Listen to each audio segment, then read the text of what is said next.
Kardeşlerim, umudumuz cennetin akan bir ırmağından daha coşkun olacak. Enes radıyallahu anh, Tirmizi ve İbn Mace'nin rivayet ettiği bir hadis-i şerifi beraber dinleyelim. Resulullah sallallahu aleyhi ve selleme bir gencin çok kötü durumda olduğunu, ölmek üzere olduğunu haber vermişler. Enes radıyallahu anh anlatıyor. Efendimiz sallallahu aleyhi ve sellem de ziyarete gitmiş. Bakmış ki çocuk yolcu, bizim deyimimizle.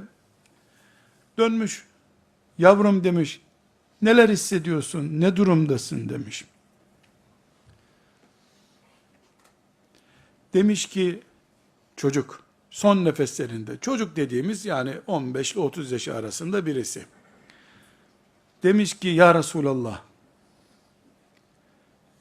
şu günahlarım olmasa var ya, çok umutluyum cennete gireceğim diye ama günahlarımdan çok korkuyorum demiş.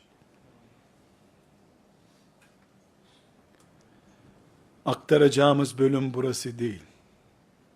Dönmüş Efendimiz yanındakilere buyurmuş ki, Allah bu korkuyla bu umudun arasında kulunu azap etmez buyurmuş.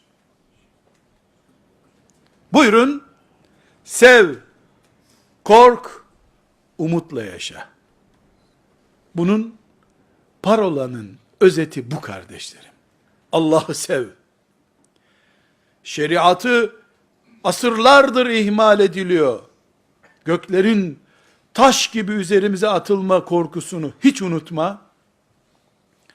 Ama sen sabah namazına kalktığın günler, haram burnunun dibine geldiği halde, haram sana tabloda ikram edildiği halde, Allah'tan korktuğunun unutulmadığını bil ve Allah'tan öyle bir umut taşı ki, o umut seni cennete kadar uçursun.